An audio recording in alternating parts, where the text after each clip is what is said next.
well, to kind of mix it up a little bit, I still haven't changed clothes. But I've got Timmy joining me today. Timmy, how you doing? Yeah, I'm good. Now, obviously, normally we have Kirsty sitting in your chair, which we discuss various things gaming. But I've got you here for a specific reason.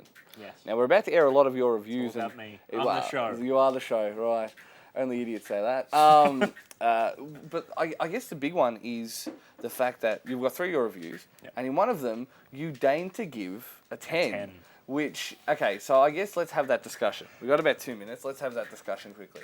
It all comes down to what a 10 is. And this is the thing. A lot of people say 10s have to be perfect. I disagree, but I don't think there's been anything in the last X amount of times that's done everything so well that it deserves a 10. It also comes down to what you are comparing it to, because essentially you don't rate an iPhone game next to a console game. And this is the thing, some people would say that you would because it doesn't matter, 7's a 7. And I'm like, well, that's not fair because saying that a game on DS, look, I guess you can only really compare it to its peers. Yeah. Yeah. So, I don't know, like, I don't know. That's what it came down to in the score I gave for World of Warcraft in this episode, because when related to its peers, it is so much of... It dominates the competition. But everyone would also say that it's also, and I'll say this without causing anything because they are the biggest company in the world, it borrows a lot of elements from other older like MMOs. When I say borrow, it blatantly borrows. Like those MMOs should feel very flattered if imitation is the finest form of flattery. Yeah. So, I don't know, like, it's one of those debates that's never going to be over. I mean, what's the score that we always make you kids justify? 7. 7. 7 for any other media outlet is the average game. Well, I think 7 for any other... has to be justified. Yeah. Well, 7 for me, you'll read the other outlets. If it's a 7, people go, oh, it's bad. Or if you get a 6, forget Metacritic. it. It's only 6 to 10. 78 on Metacritic. Only idiots care about that. But like 6 to 10 seems to be the range. Yeah. So why not have 5 stars? Do you know what I mean? Like 1, 2, 3, 4, 5. Yeah. It fits the same thing. But... Yeah. And this is the thing. It's like I've still had so much fun with 4 games, games that scored a 5, but the quality of the game may not have been there. Yeah. This is perhaps your argument with Skyrim, which I would still give a 9, but the reason you gave it an 8. Still problems. There's at the moment they've patched to fix other bugs, but now you can't kill any dragons because they're flying backwards and won't land on the ground, and you can't deal any damage. Stop. Rewind. So, while I will probably put another 300 hours into the game, it's still not a 9 out of 10 for me. No, that's fair enough. And maybe I disagree because of the console. Like, I play it on Xbox, and I don't know. But, look, as I say, this is a beautiful thing about us, is there is so little editorial bias here. I'll still call you a dickhead. It's our opinions. Yeah, if I disagree, I'll call you a dickhead. But the only score I'll ask you to justify is a 7. If you want to rip something to shreds, just make it stick. And that's what we do for you guys. We give it a 3 or a 4, i.e. ODST. We make it stick. You know what I mean? Like, we'll make it stick, and I guess that's all you can really ask for in the current landscape. Yeah. Anyway, honesty. It doesn't happen nowadays. And anyway, look, let's just keep going. But I think we're going to one of your Total War. Yes. One of the reasons I buy a PC. Let's have that discussion at the end. Yes, we will. Now, most PC gamers will be familiar with the Total War series by Creative Assembly. And lately they've released Empire, Total War and Napoleon, so it's been slowly progressing through time, and it just gets to a point where that style of battle just doesn't apply. So they've gone back to their roots with Shogun 2, and you get put in as the leader of one of the 9 warring clans vying for the position of the leader of Japan, the Shogun. Now the question is, will going back to their roots allow them to improve on what is already a great formula?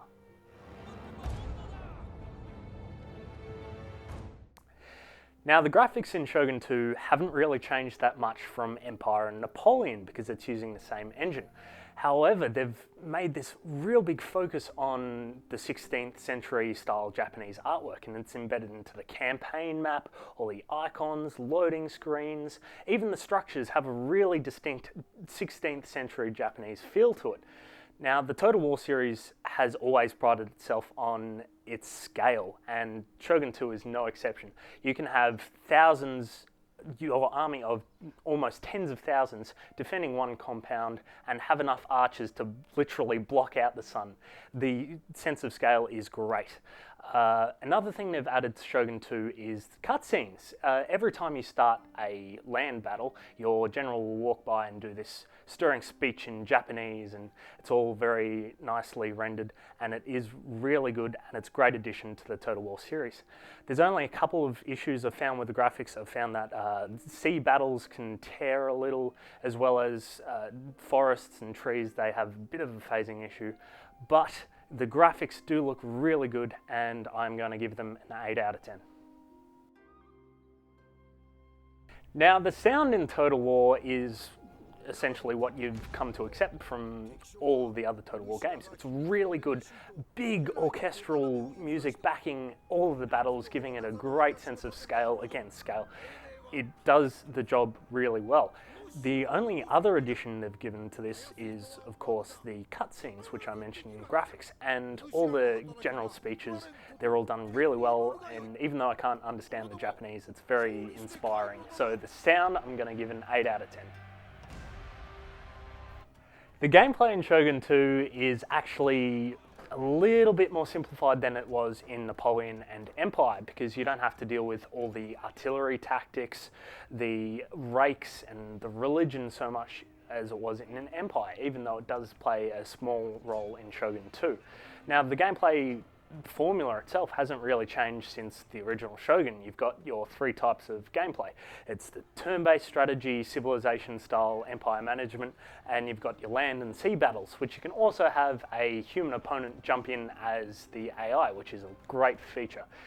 The game also has historic battles, a robust multiplayer mode, which is a lot of fun. You've got really detailed and customizable skirmishes, and a domination style campaign mode, which is just so much fun and very addictive. So gameplay, I'm going to give it a 9 out of 10. Overall, Shogun 2 is one of the best games that will come out on the PC all year. It shows the strengths of PC gaming, turn-based strategy as well as RTS, and it really shows it well. So overall, Shogun 2 gets an 8 out of 10. It's definitely worth it, and it even has the Mac users at the studio wanting to turn PC just to play Total War. So the only question is, where will they go next? I'm thinking cross time period battles would be awesome. Maybe something fantasy, but only time will tell.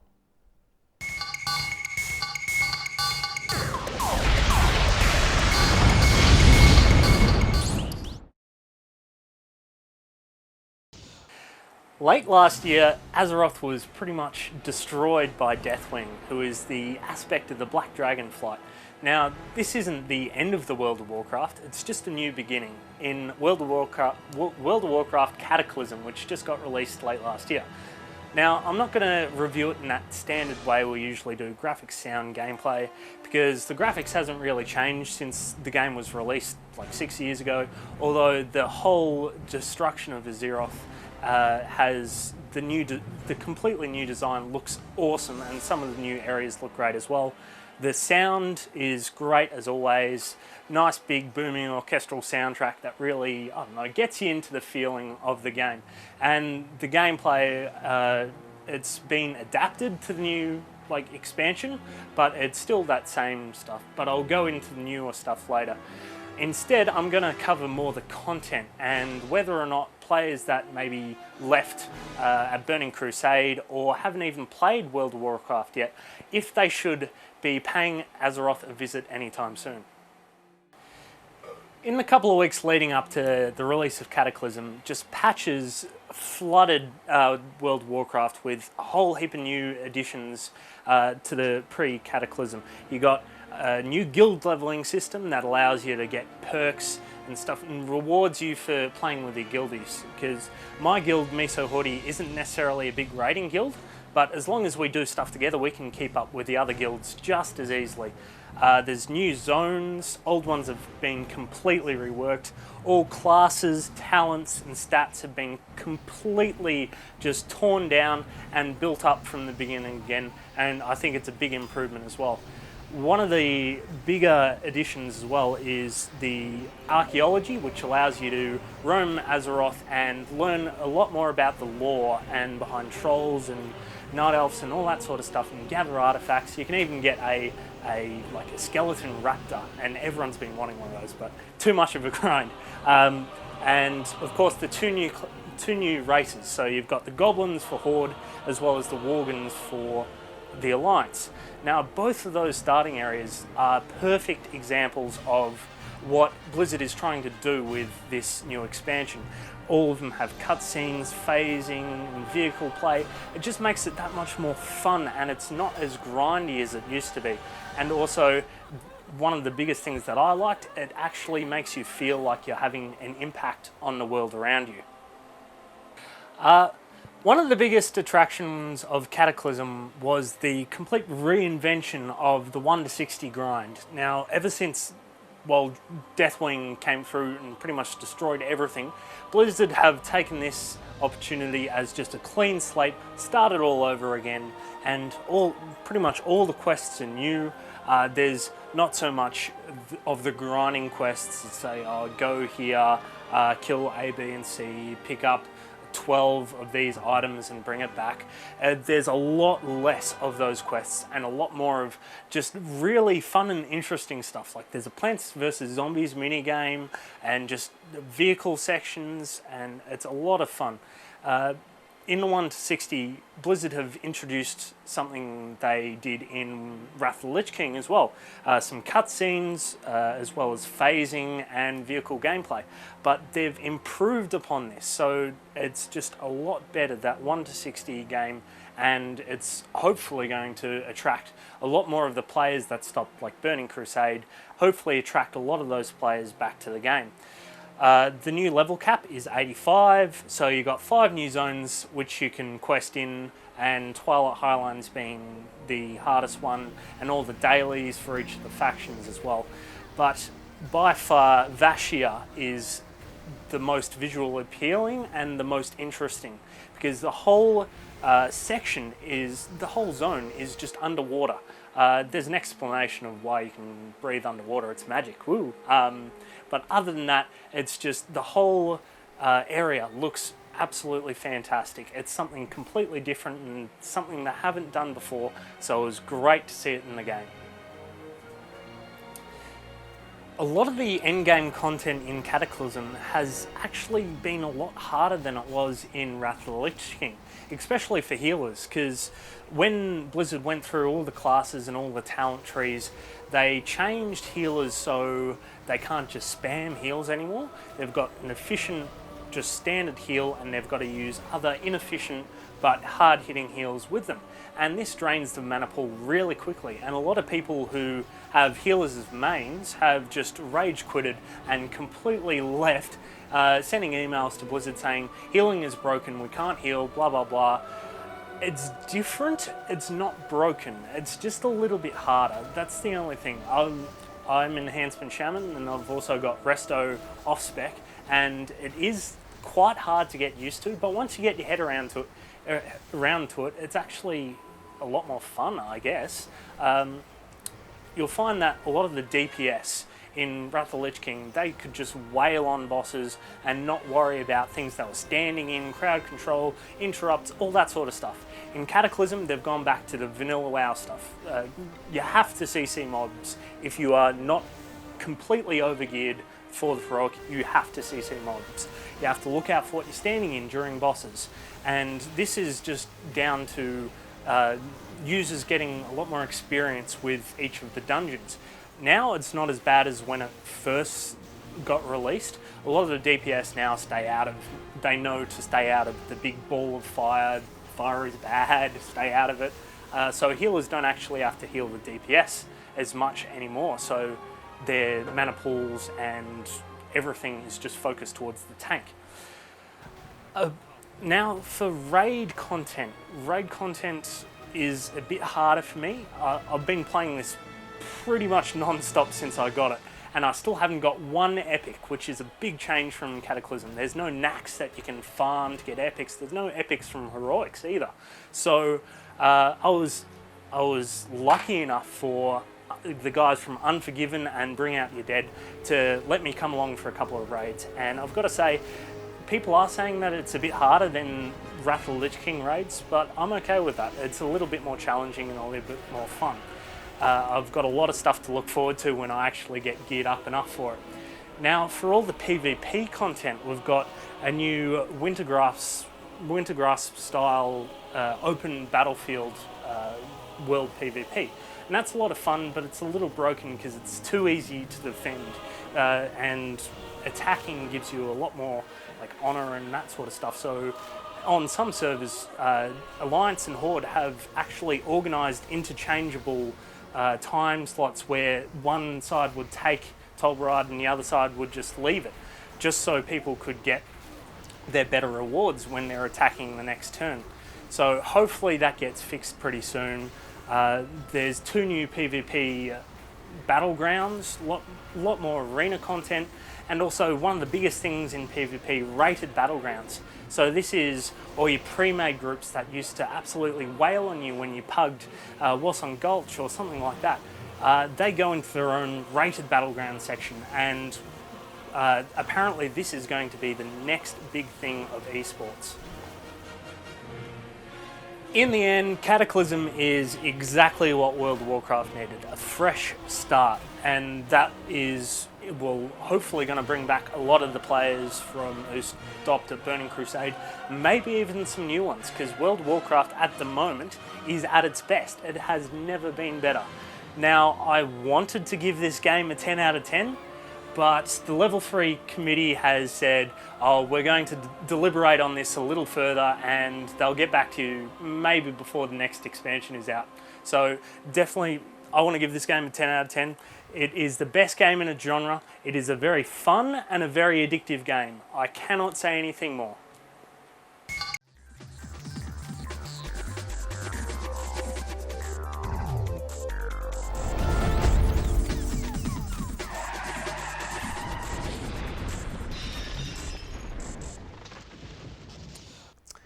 When the first Witcher came out by CD Projekt, which is actually a Polish developing company, I was bugged by my workmates to give it a try, and sadly I never did. So I've actually gone straight into Witcher 2, the Assassins of Kings, with very little previous knowledge of the first game.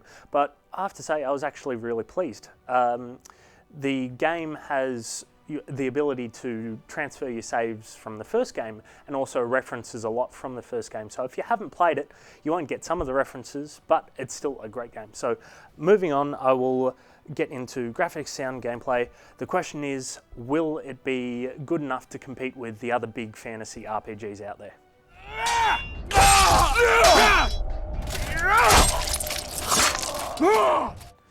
Now, the graphics in Witcher 2, quite simply, it's just amazing. It's among the best I've ever seen. So this is what happens when you actually get a developer that focuses specifically on PC hardware and not the limitations of the 360 and PS3.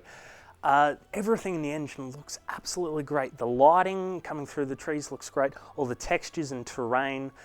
In this game, there's a big focus on more set pieces and cutscenes and all that sort of stuff, which isn't really focused on in other RPGs. And the way they do this, it actually brings out the strengths of the engine. Even the camera following you as you're jumping over a ledge, usually it'd just zoom out and have a look. It actually goes down a ledge with you. It looks awesome. I know it's a little thing, but the little things make it great. Even the motion blur in this game. Unfortunately, I was running the minimum recommended graphics card. Everything did look great, but slight issues with the motion blur, so I can't wait till I get a better graphics card to have a look at what this engine can really do. So the graphics, I'm going to give it a 9 out of 10. Honor's a curious thing. Honor made Arian fight a mismatched battle against the might of Temeria. Facing defeat, Honor told Arian to bow his neck to save his men. But that same honor prevented him from saving himself.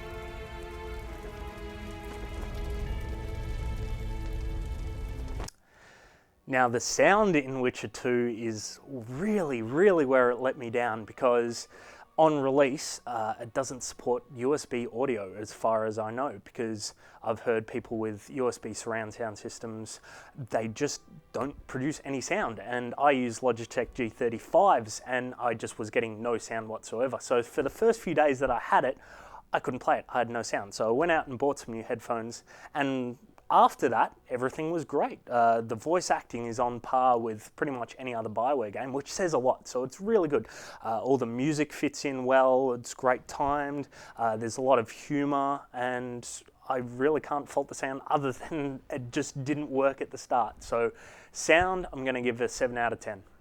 Now, if I could sum up the gameplay in one word, I think it'd be brutal, because this game is really hard. It's not the type of game that will hold your hand through the first few hours of the game. It rarely does any tutorials, and if you don't learn quickly, you will die multiple times. Even coming up against just 2 or 3 enemies, and you don't know how the combat system works, it will punish you quite badly. And that's both a good and a bad thing. For me, it was good because I love the combat in this game. All the spells, all the melee, all that works really well in together, and it's not like any other RPG where you can just buy a whole heap of health potions and go into a big fight, and every time you lose health, you pause, then you have another health potion. This actually, all the potions are poisons. So they do give you benefits, but they give you a lot of negatives as well. And you can only take them before fights. So it really adds an extra layer of strategy into the combat. If you know you're coming up against a boss, you better dope up pretty quickly, because you will probably die. And this is what I really like about the gameplay in this game. It just throws out that formula and tries something new. Now, another addition to the gameplay is a lot of set pieces, which you don't tend to see in RPGs. So the set pieces and boss battles have quick time events, and there's also like these little fighting, fisty punchy mini games and all that sort of stuff. And it just adds to what is already a really, really good RPG experience. So gameplay, I really can't give it anything other than a 9 out of 10. Now, if you like RPGs and you actually have a gaming PC, there isn't really a reason why you shouldn't be trying this out. Your decisions in conversations and who you side with has a massive effect on the narrative, as well as the gameplay is a lot of fun and it treats you like an adult. You've actually got to work things out yourself. So overall, it's a fantastic RPG, and I really recommend it. Overall, 9 out of 10. Well, you've just had the Witcher 2 review up. Yeah. Now, Witcher 2, obviously one of you big PC kids.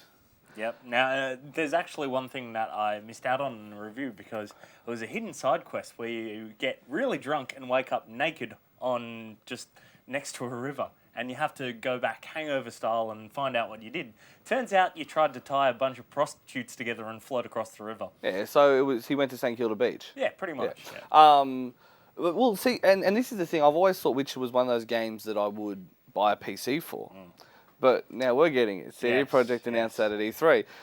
Stalker 2's not being made anymore. GSC or whatever they were went bust. Yeah, that's really unfortunate, because all the Stalker games, I've really loved them. Yeah, even though they've been broken. I've always looked at it and thought, if they could actually make that work, that is my game. Do you know what I mean? And the only thing that left on me is Total War. Yeah. What's my incentive to buy a PC? Total War. Thank you, Timmy. I'll buy some StarCraft. No, I don't even need to do that because that runs on Mac. Oh, yeah, true. Pew pew. Blizzard. Blizzard, we still love you. But I guess the one thing you probably do have over me is you got the Skyrim GEC coming out. Oh, yes. January 11. So look forward to some really awesome mods. It's going to be something. How many people are you going to just do like Fus Rodar though? How many things are you going to have like shouts? Lots. Well, there was one I saw where he hacked it so that he shouted and it made items or something. Like wheels of cheese. That's right. And then he shouted into the wheels of cheese and he like killed his system. But look, thank you again for joining me, Tim. We're probably going to wrap it up. But you guys, we're going to see a bit more of you coming up. Because we've got the hardware segment, which we tried last year. We're going to make some tweaks to and bring back. We've also got an esports segment coming up for all the people that follow it. And hopefully we can get some people into it. Well, and as I say, we've got actually a fair few people that we speak to in the esports community. So we're hoping to offer a bit more of an insight and I guess give an outlet to all those stories, because it's a very fractured community at the moment. I think it's going to take some strong people to bring it together. Yeah, it's all the help they can get. Timmy, thank you for joining. Do you know how to do the Kirsty thing? Level3.org.au. Join our RRC, Steam group, Facebook. All that sort of good stuff. I did actually mean juggle my testicles, but that's fine. Thank you, Timmy. We'll catch you. I don't want to know. We'll catch you kids next time.